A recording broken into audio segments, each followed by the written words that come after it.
Otro domingo más que nos permite nuestro Señor poder tomar su palabra y poder compartir el mensaje bíblico que tenemos por costumbre cada primer día de semana, día en el cual el Señor preparó para que los hombres pudiesen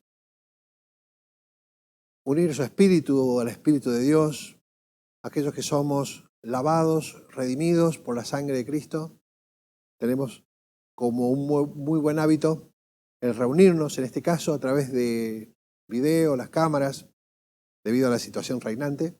Pero a pesar de cualquier circunstancia, para nosotros los que amamos a Dios, es un enorme privilegio el cual poder tomar la Escritura en nuestras manos y poder meditar en ellas. En esta tarde quisiera que pudiésemos meditar en un tema. He titulado este mensaje ¿qué significa Cristo para ti? Con esta idea quisiéramos pasear por varios textos bíblicos que nos permitan saber a varios personajes bíblicos qué significaba Cristo para cada uno de ellos. Y prontamente podemos ir a la palabra de Dios, porque en la palabra de Dios ellos mismos revelan su corazón y revelan su mente, su conocimiento, la transformación que sufrieron muchos de ellos para la gloria de Dios. Por eso, si nosotros pudiésemos en esta tarde preguntarle a Pablo, ¿qué significa Cristo para ti? Él nos podría responder tranquilamente si vamos al libro de Filipenses, capítulo 1, versículo 21. Pablo nos diría con total seguridad, para mí vivir es Cristo. ¿Qué definición esta la de Pablo? Porque nos habla de que todo su ministerio, todo el desarrollo de su trabajo para el Señor Jesús, todo su esfuerzo, toda su dedicación fueron puestos a los pies del Señor Jesús como una ofrenda. Y Pablo lo hizo con todas sus fuerzas y lo hizo con todo su ímpetu y con todo su corazón. Es la forma que él eligió de poder hacer esa entrega del servicio al Señor Jesucristo. Vemos allí, como decíamos, si quieren, podemos ver ahí el texto de Filipenses, dice, porque para mí vivir es Cristo y el morir es ganancia. Nos quedamos con esta primera parte, porque para mí el vivir es Cristo. Qué magnífica expresión que trata de resumir cuántas cosas representaban para Pablo la persona del Señor Jesucristo. Si nosotros vamos al versículo 12 de ese mismo capítulo, dice Pablo, reflexionando un poco con los hermanos en esta carta que les escribe a los filipenses, dice, quiero que sepáis, hermanos, que las cosas que me han sucedido han redundado más bien para el progreso del Evangelio. ¿Qué cosas habían sucedido? Pablo estaba encarcelado. Por el testimonio del Señor Jesucristo, Pablo había llegado a estar en prisión. Prisiones muy incómodas. Pero sin embargo, desde allí, desde ese lugar, Pablo podía decir que esta situación en la que se encontraban, aquellas cosas que habían sucedido a Pablo, no habían hecho otra cosa más que redundar en bien y en el progreso del Evangelio. Pero no tan solamente eso. O sea que todo lo que Pablo bebía, sentía y podía que podía sobrevivir en aquellos tiempos tan dificultosos. El versículo 13 dice, de tal manera que mis prisiones se han hecho patentes en Cristo en todo el pretorio y a todos los demás. Allí el gran predicador no se había quedado callado a pesar de las cadenas y el yugo y toda aquella incomodidad que significaba estar prisionero. A pesar de eso, su boca no tenía ningún cepo. Su boca no tenía ninguna cadena, sino que todo el pretorio y todo el ámbito de aquella prisión que albergaba a Pablo fue testigo de su predicación, de su palabra y de todo lo que significaba Cristo para él. Si volvemos a hacerle la pregunta a Pablo, ¿qué significa Cristo para ti? Él nos podría decir, para mí, vivir es Cristo. Si nosotros también pudiésemos preguntarle a hermanos, por ejemplo, en la iglesia de Colosas, ¿sí? Hermanos, ¿qué significa Cristo para ustedes? Ellos nos podrían decir también si pudiésemos escuchar la voz colectiva de aquella iglesia, de que ellos fueron, la revelación que recibieron ellos a través de Pablo, que fue un misterio, como se menciona en la carta, pero que en este tiempo el misterio fue revelado, el misterio era Cristo, esa revelación para la bendición de los corazones de los hermanos allí en aquella iglesia de Colosas. Y dice la expresión que denota esto que acabamos de decir. Por ejemplo, dice, Cristo, esperanza de gloria. ¿Sí? Ahí en el capítulo 1, versículo 27, ¿sí? Esto significaba para los hermanos en aquel lugar la persona del Señor Jesucristo. Dice el versículo 27, a quienes Dios quiso dar a conocer las riquezas de la gloria de este misterio entre los gentiles, que es Cristo en vosotros, la esperanza de gloria. ¿Qué expresión esta? La esperanza de gloria. Porque todos sabemos que en esta vida nos toca vivir circunstancias, algunas penosas, algunas más duras, algunas más aliviadas quizás de llevar, pero nada de estas cosas que nos toca vivir se comparan con la esperanza gloriosa de saber que un día vamos a estar cara a cara con Cristo. Entonces, en definición, ¿qué significaba Cristo para los hermanos allí en aquella iglesia? Bueno, Cristo era la esperanza de gloria.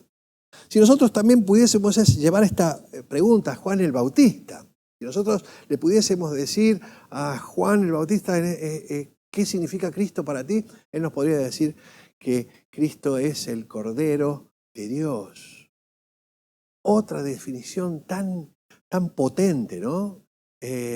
Juan el Bautista con total seguridad nos podría decir, Cristo es el Cordero de Dios, con toda la significación de lo que significaba el Cordero para aquel pueblo judío, aquel Cordero que era perfecto, sin mancha, inocente, el cual era ofrendada su vida por el pecado de los demás.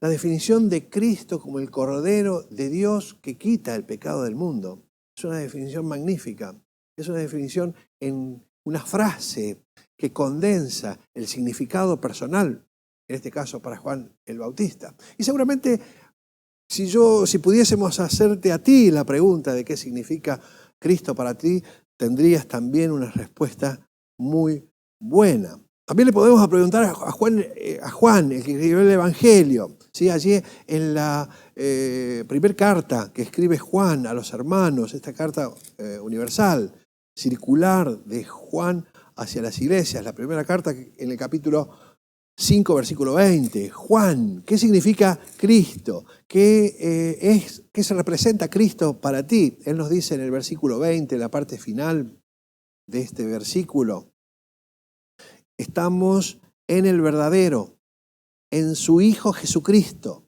Este es el verdadero Dios y la vida eterna. Concluyente, determinante expresión de Juan. Maravillosa expresión de Juan. Para Juan, Cristo era el verdadero Dios y la vida eterna. Qué hermosas expresiones que son para meditar, son para ponernos a pensar qué significa Cristo para cada uno de nosotros. Y seguramente en nuestras mentes, a medida que vayamos pensando y viendo estas cuestiones, podemos ir elaborando lo que significa Cristo para nosotros. Si le preguntábamos a Pedro, ¿qué significa Pedro, Cristo para vos? Él nos diría que es el Cristo, el Hijo del Dios viviente. ¿Sí? Lo hemos escuchado, lo hemos leído en muchas oportunidades, esta expresión de Pedro allí hablando con el Señor Jesucristo. Y todos sabemos que Él es el ungido de Dios, Él es el Salvador de las almas, Él es el que había de venir. También es el del quien hablan todas las Escrituras. El Señor Jesucristo es el Rey. El Señor Jesús es el que está coronado de gloria.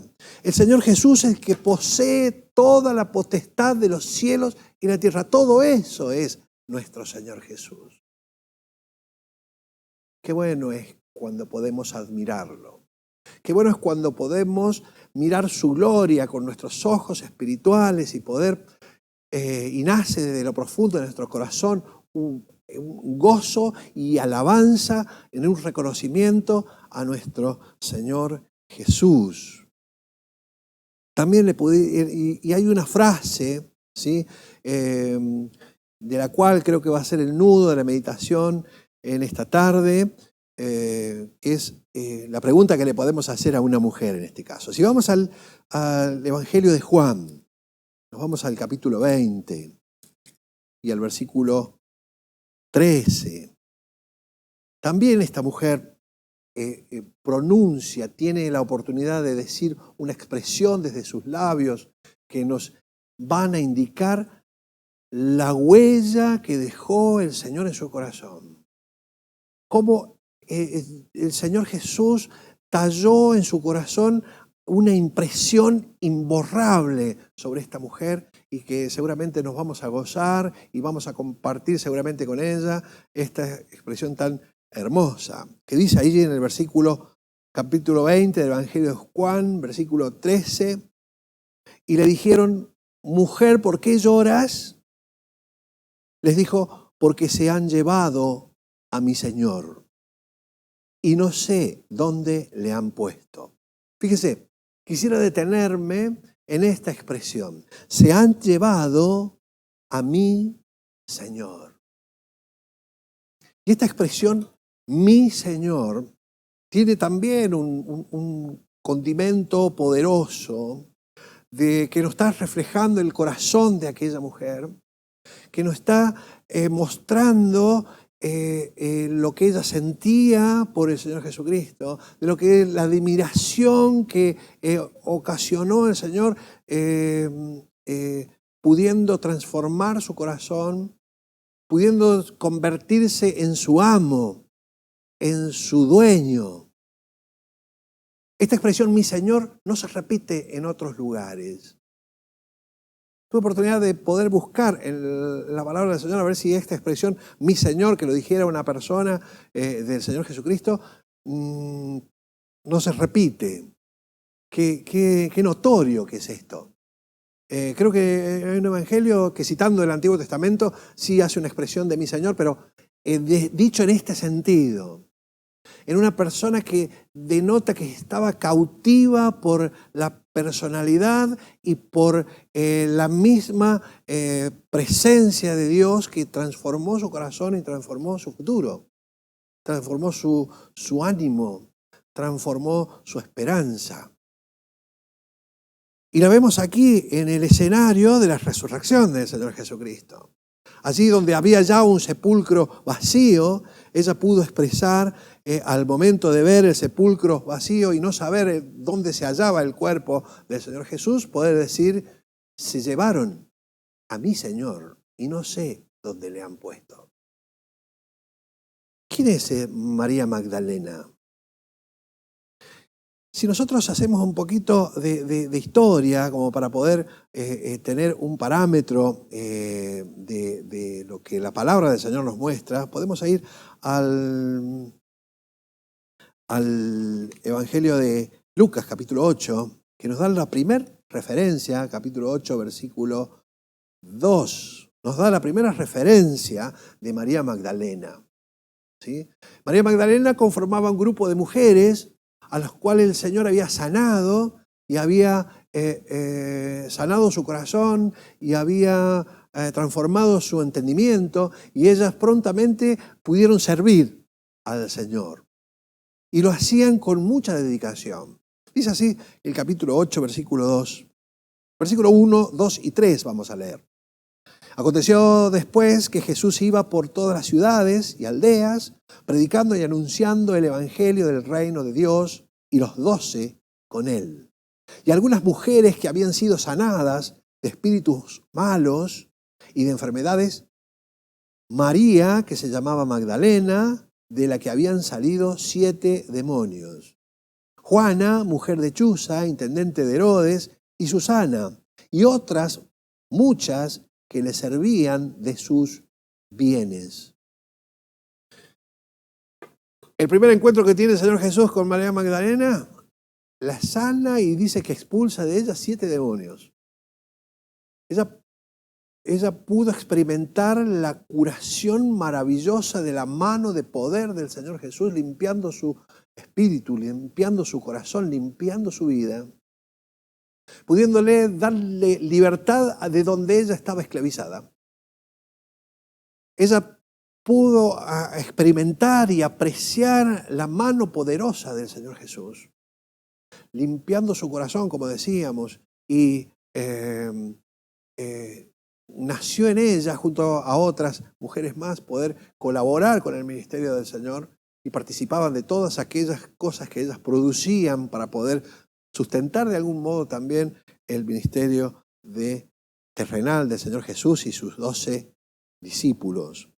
Podemos ver también el Evangelio de Juan, capítulo 19, cerquita a la lectura que hemos tenido en principio, Juan 19, versículo 25. Vemos en otra oportunidad a María Magdalena, allí junto a la cruz. Dice el versículo 25, estaban junto a la cruz de Jesús, su madre, la hermana de su madre, María, mujer de Cleofas, y María Magdalena. No eran muchos los que se habían quedado cerca de la cruz, en los momentos más álgidos de la crucifixión del Señor Jesús. Sí había algunos pocos, de los cuales se mencionan aquí a Juan, María, la madre de Jesús, y María Magdalena, que estaban allí en la cruz, seguramente a los pies de la cruz, sufriendo y mirando aquella escena, ¿sí? En la cual el Señor Jesús cumplía su ministerio, su obediencia al Padre, su entrega por cada uno de nosotros, el derramamiento de su sangre. Vemos allí la identificación de esta mujer. En Marcos capítulo 15, versículo 47, vemos otra referencia de esta mujer. Quería detenerme aquí para poder meditar en un punto. Marcos capítulo 15, versículo 47. Estaban allí sepultando el cuerpo del Señor Jesús, y en el versículo 47 dice, y María Magdalena y María, madre de José, miraban dónde lo ponían. Entonces podemos ver en estos cuadros que hemos dado lectura, a María Magdalena siendo sanada por el Señor Jesús, a la misma María Magdalena allí a los pies de la cruz, ¿sí? Sin temores. Muchos habían huido, muchos habían abandonado, nadie quería identificarse, eran momentos muy álgidos y peligrosos. Sin embargo, ellas a los pies de la cruz, junto a otros, podían estar totalmente identificados. Y lo vemos a ella también en otra instancia, mirando, observando con mucho cuidado a dónde colocaban el cuerpo del Maestro. ¿Y sabe qué? No hemos venido a meditar en una mujer. Hemos venido a meditar en la obra del Señor Jesús, ocasionando un efecto maravilloso en el corazón de una mujer. Porque seguramente Dios lo que espera también es poder marcar y hacer esa impronta en el corazón nuestro. Y que puedan hacer de nosotros un servicio y una dedicación 100%. Lo vemos allí a Pablo, como mencionábamos, en una entrega de su servicio. Dice a Pablo, escribiéndole a los Corintios, dice, de lo mío gastaré y aún mismo yo me gastaré del todo por el servicio al Señor. Este es el modo en que se sirve al Señor Jesús. No hay otro modo. No existe un modo al 50% o un modo a medias o un modo cuando hay tiempo. Existe tan solo la entrega al 100% al servicio del Señor. ¿Nos estamos gastando a nosotros mismos del todo? Que en esta tarde pudiésemos mirarnos, pudiésemos en esta tarde reflexionar, pudiésemos contestar la pregunta esta, la cual decimos qué significa Cristo para cada uno de nosotros. El centro es Cristo. La motivación es el Señor Jesús. Nosotros somos los que tenemos la posibilidad de mencionar y poder determinar si realmente Cristo es nuestro Señor. Volvamos rápidamente al Evangelio de Juan, ¿sí? Capítulo 20. Y vamos a ver una escena allí en el sepulcro, ¿sí? Que es muy notoria. Juan capítulo 20, versículo 1. Dice, el primer día de la semana, estos son eventos allí de la resurrección del Señor Jesucristo, el primer día de la semana, María Magdalena fue de mañana, siendo aún oscuro, al sepulcro y vio quitada la piedra del sepulcro. Versículo 2 dice, entonces corrió y fue a Simón Pedro y al otro discípulo, ¿sí? Aquel al que amaba Jesús, y le dijo, se han llevado del sepulcro al Señor y no sabemos dónde le han puesto. María Magdalena va muy de mañana porque iba a hacer el servicio al cuerpo del Señor Jesús con sus aloes, con su mirra, con sus perfumes, ¿sí? Y ni bien alcanza a llegar al sepulcro, ve la piedra quitada. Y esto la espanta y hace que correr nuevamente a buscar a Pedro y a Juan para avisarle, se han llevado al Señor y no sabemos dónde le han puesto. Luego vemos el relato de Pedro y Juan corriendo hasta el sepulcro, pero queremos ver las expresiones. Se han llevado al Señor. Se han llevado a aquel que se merece toda la gloria y la honra y que se merece vivir por Él. Se han llevado al amo nuestro. Sigue la escena. Luego Pedro y Juan están allí en el sepulcro, alcanzan a ver dentro de la tumba vacía para la gloria de Dios, con un Cristo que sabemos resucitado para la gloria de Dios. Luego Juan y Pedro retornan a su lugar, pero queda allí en el lugar sola, llorando amargamente María. Versículo 11. Pero María estaba afuera llorando, junto al sepulcro. Mientras lloraba, se inclinó para mirar dentro del sepulcro y vio a dos ángeles con vestiduras blancas que estaban sentados, el uno a la cabecera y el otro a los pies, donde el cuerpo de Jesús se había puesto. Y le dijeron, mujer, ¿por qué lloras?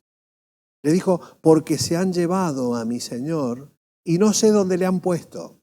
Cuando había dicho esto, se volvió y vio a Jesús que estaba allí, mas no sabía que era Jesús. Jesús le dijo, mujer, ¿por qué lloras? ¿A quién buscas? Ella, pensando que era el hortelano, le dijo, Señor, si tú lo has llevado, dime dónde le has puesto y yo lo llevaré.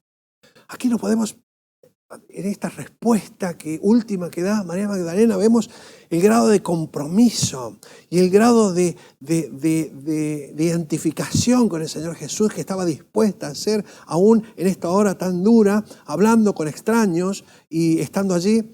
La expresión es esta: si tú lo has llevado, dime dónde le has puesto y yo lo llevaré. Esta mujer estaba dispuesta a todo. No le importaba si ella sola hubiese tenido que ir a buscar el cuerpo del maestro y sola tomarlo y volverlo al lugar. Estaba dispuesta a brindar un servicio más allá de sus fuerzas. Estaba dispuesta a brindar un servicio comprometido con el Señor, rendido a sus pies, no importándole nada, ninguna otra cosa más que el servicio a Cristo. Qué buen ejemplo que nos deja. Qué buen ejemplo que es el que nos está dando esta mujer que ha sido transformada por el Señor. Podemos ver una María que anhelaba servir al Señor. Podemos ver que el Señor ocupaba el primer lugar en su vida. Podemos ver que ella se había movido con tanto agradecimiento. Cristo era su Señor. Iba a hacer cualquier cosa que era necesaria, que iba a usar más allá de sus fuerzas para poder brindarle al Señor el servicio. ¿Y saben qué? No necesitaba a nadie más. Cuántas cosas maravillosas que podemos ver en esta actitud de esta mujer. ¿Habrá en nosotros quizás este mismo anhelo de servir al Señor? ¿Habrá en el corazón nuestro también este deseo de que el Señor ocupe el primer lugar? ¿Hay tanto agradecimiento en el Señor que podemos llevar adelante un servicio sin límites? ¿Podemos comprometernos de entregar un servicio al Señor más allá de nuestras fuerzas? ¿Qué significa Cristo para ti? Sabemos lo que significó para muchos de los que han dado testimonio en la palabra del Señor. ¿Saben qué? María Magdalena estaba donde debía estar. Otra cosa más, el Señor ocupaba todo. Ella también supo aprovechar su tiempo. Me quedo con la expresión, se han llevado a mi Señor.